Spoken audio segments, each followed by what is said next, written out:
নমস্কার বন্ধুরা, welcome to Rupa's food story চ্যানেলে আমার সমস্ত বন্ধুদের জানাচ্ছি অনেক অনেক স্বাগত। আশা করছি আমার সমস্ত বন্ধুরা খুব ভালো আছো, আমিও খুব ভালো আছি। আজকে তোমাদের সাথে শেয়ার করছি নিরামিষ সয়াবিন কারি। আমরা তো নিরামিষের দিনে বিভিন্ন রকম রান্না করে থাকি। এইভাবে যদি একবার নিরামিষ সয়াবিন কারি রান্না করো, মাছ মাংসকে দূরে ঠেলে দেবে, এতটাই টেস্টি হয়। তা কিভাবে রান্না করলে এরকম টেস্টি হবে সেটাই আজকে তোমাদের সাথে শেয়ার করব। প্রথম থেকে শেষ পর্যন্ত পুরো ভিডিও দেখো, খুব খুব ভালো লাগবে তোমাদের কাছে।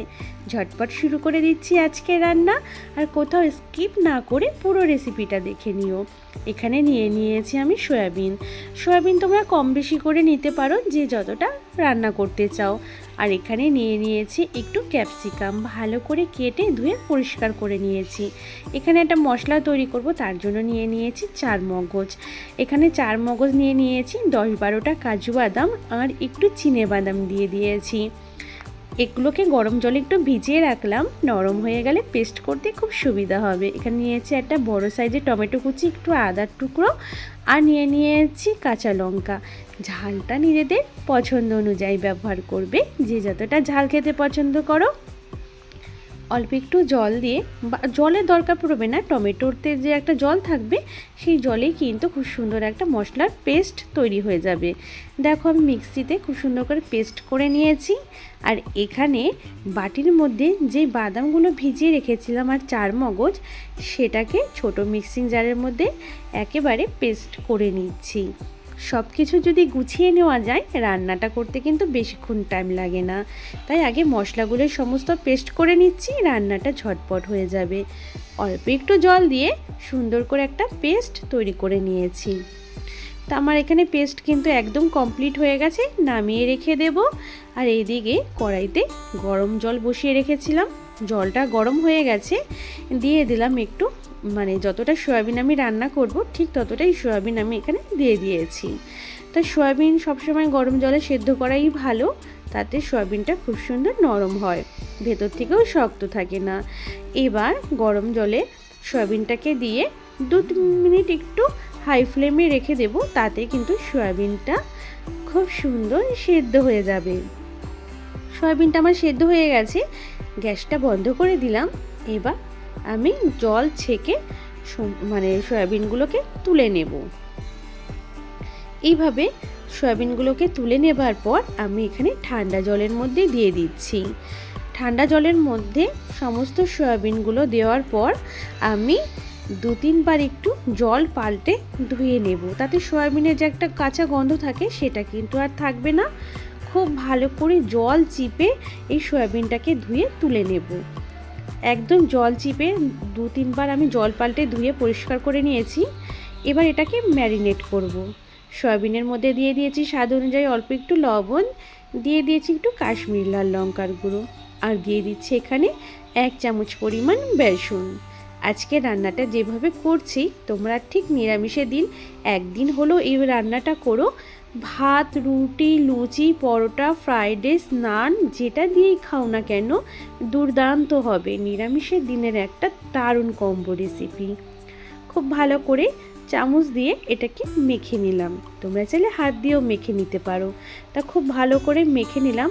আমাদের সয়াবিন ম্যারিনেট করা কমপ্লিট। এবার এখানে একটা কড়াই বসিয়ে দিয়েছি, আবার কড়াইটাকে। তা কড়াইটা এখানে যতটুকু গরম হওয়ার পর দিয়ে দিয়েছি একটু সাদা তেল আর সামান্য একটু ঘি। তেল আর ঘিটাকে একসাথে মিশিয়ে নিলাম, খুব সুন্দর একটা গন্ধ হবে, জন্য সামান্য একটু ঘি ব্যবহার করেছি। তোমরা চাইলে ঘি ছাড়া সাদা তেলেও করে নিতে পারো। এরপর তেলটা একটু গরম হলে দিয়ে দিলাম ক্যাপসিকামের টুকরোগুলো। ক্যাপসিকামটাকে আমি বেশি ভাজবো না, শুধু নেড়ে চেড়ে 1 থেকে 1.5 মিনিটের মধ্যে একটুখানি নেড়ে চেড়ে নামিয়ে নেব। খুব বেশি কিন্তু ভাজা যাবে না, এটার মধ্যে যে একটা গন্ধ বা ফ্লেভার আছে সেটা কিন্তু নষ্ট হয়ে যাবে বেশি ভাজলে। তা দেখো 1 থেকে 1.5 মিনিট একটু নাড়াচাড়া করে আমি কিন্তু ওগুলো তুলে নিয়েছি। বাকি যে তেলটা রইল সেই তেলের মধ্যেই আমি সয়াবিনগুলো যে ম্যারিনেট করে রেখেছিলাম সেই সয়াবিনগুলো দিয়ে দিয়েছি। এবার সয়াবিনটাকে নেড়ে চেড়ে ভেজে নেব, খুব সুন্দর করে একটু ভাজা করে নেব সয়াবিনটাকে। তাহলে সয়াবিনটা খেতে কিন্তু খুব ভালো লাগবে। আর এখানে যে বেসন এগুলো দিয়ে যে ম্যারিনেট করেছি, এখানে কিন্তু কোনো রকম আর কাঁচা গন্ধও থাকবে না। খুব সুন্দর করে সয়াবিনটা কিন্তু এখানে ভাজা হয়ে যাবে আর খেতেও কিন্তু খুব ভালো লাগবে। ওপরটা বেশ একটা ক্রাঞ্চি ভাব থাকবে, ভেতরে একদম সফট নরম। তা দেখো এইভাবে অনবরত নাড়াচাড়া করে সয়াবিনটাকে বেশ রং ধরিয়ে ভেজে নিয়েছি। সয়াবিনটা ভাজা হয়ে গেছে, এবার আমি তুলে নেব। পুরো সয়াবিনটাকে একটা বাটিতে তুলে নিচ্ছি। এরপর ওই কড়াইতে দিয়ে দিয়েছি আবার সাদা তেল। তেলটা এখানে কিন্তু নিজেদের পছন্দ অনুযায়ী ব্যবহার করো, যে যতটা কম বেশি করে তেলটা খেতে চাও। তবে আজকের রেসিপিটা একটু তেল তেলেই হবে, তবে তোমরা চাইলে কম বেশি করে নিতে পারো। দিয়ে দিয়েছি এক টুকরো দারচিনি, 2টো এলাচ, 2টো লবঙ্গ, একটা স্টার মশলা ফোড়নে দিয়ে দিয়েছি। আর দিয়ে দিলাম একটুখানি গোটা জিরে। ফোড়ন থেকে সুন্দর গন্ধ বেরোতে শুরু করলে প্রথমে দিয়ে দিলাম আদা, কাঁচা লঙ্কা আর টমেটোর পেস্ট দিয়ে খুব ভালো করে নেড়ে চেড়ে নিতে হবে যতক্ষণ না পর্যন্ত এখান থেকে আবার একটু তেল তেলে ভাব হচ্ছে বা তেল ছাড়ছে। এখানে ভালো করে মশলাটাকে কষিয়ে নিলে আদা কাঁচা লঙ্কা যেটা গন্ধ থাকে সেটা কিন্তু আর থাকবে না, চলে যাবে।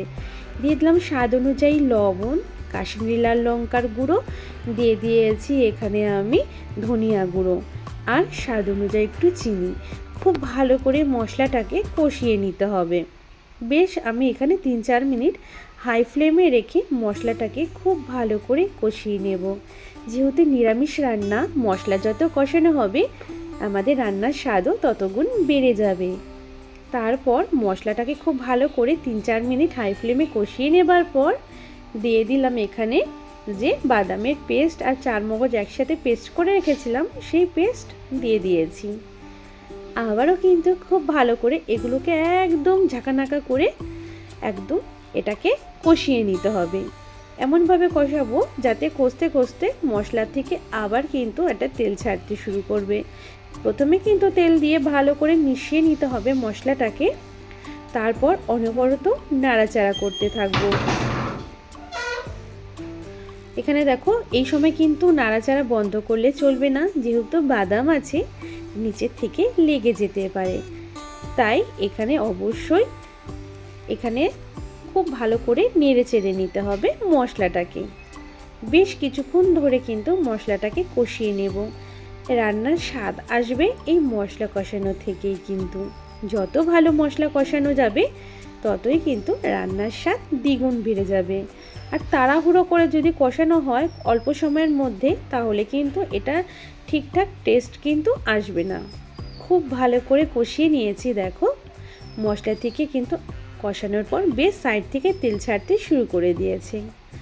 এবার দিয়ে দিলাম এখানে ভেজে রাখা সয়াবিনগুলোকে দিয়ে আবার মশলার সাথে 3-4 মিনিট খুব ভালো করে কষিয়ে নিতে হবে।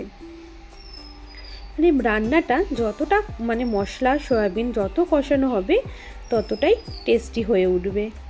তা খুব ভালো করে কিন্তু সয়াবিন দিয়েও কিন্তু আমি বেশ কিছুক্ষণ এখানে নাড়াচাড়া করব। আর এখানে কিন্তু আমি কোনো রকম ঠান্ডা জল ব্যবহার করব না। এখানে কিন্তু আমি আগে থেকে জল গরম বসিয়ে রেখেছিলাম, সেই গরম জল এখানে ব্যবহার করব। তা গরম জল দিয়ে দিয়েছি। এটা কিন্তু বেশ একটু গ্রেভি হবে, খুব কিন্তু পাতলা হবে না, সেই বুঝে তোমরা এখানে কিন্তু জলটা ব্যবহার করবে। তা গরম জলটা দিলে রান্নার টেস্টও বেড়ে যাবে এবং রান্নার কালারও খুব সুন্দর আসবে। জলটাকে দিয়ে খুব ভালো করে নেড়ে চেড়ে মিশিয়ে নিতে হবে। খুব ভালো করে নেড়ে চেড়ে মিশিয়ে নেবার পর যখন দেখবে এরকম একটু ফুটতে শুরু করেছে, আবার একটু ভালো করে নেড়ে চেড়ে নেব। তারপর ভেজে রাখা যে ক্যাপসিকামগুলো রয়েছে সেই ক্যাপসিকামের টুকরোগুলো এখানে দিয়ে দেব। আবার একটু নেড়ে চেড়ে নিচ্ছি। নেড়ে চেড়ে নেবার পর এবার আমাদের সয়াবিন কারিটাকে বেশ সুন্দর করে ফুটিয়ে নিতে হবে। তার জন্য ঢাকা দিয়ে রেখে দেব আমি 4 থেকে 5 মিনিটের জন্য, একদম মিডিয়াম ফ্লেমে। হাই হিটে রাখলে কি হবে, একদম এটার যে গ্রেভিটা শুকিয়ে যাবে, রান্নাটা ঠিক ভালো হবে না। তাই মিডিয়াম ফ্লেমে রেখে আমি এটাকে একটু ফুটিয়ে নেব। দেখো আমি মিডিয়াম ফ্লেমে রেখে ফুটিয়ে রেখেছিলাম। খুব সুন্দর কিন্তু এটা গ্রেভিটা গাঢ় হয়ে গেছে। তারপর এখানে আর একটু টেস্ট বাড়ানোর জন্য আর একটু দিয়ে দিলাম এখানে একটু ঘি। যেহেতু নিরামিষ রান্না, এখানে কোনো রকম পেঁয়াজ রসুনের ব্যবহার হয়নি, তাই ঘি এগুলো দিলে কিন্তু রান্নার টেস্ট ভালো আসবে। আর ওপর থেকে দিয়ে দিলাম একটু কাসুরি মেথি। যদি হাতের কাছে থাকে অবশ্যই দেবে, তা না হলে তোমরা কাসুরি মেথির বদলে শাহি গরম মশলাও ব্যবহার করতে পারো। হাতের কাছে আমার ছিল তাই আমি কাসুরি মেথিটা দিলাম, খুব সুন্দর একটা ফ্লেভার হবে। এবার খুব ভালো করে মিশিয়ে নিচ্ছি।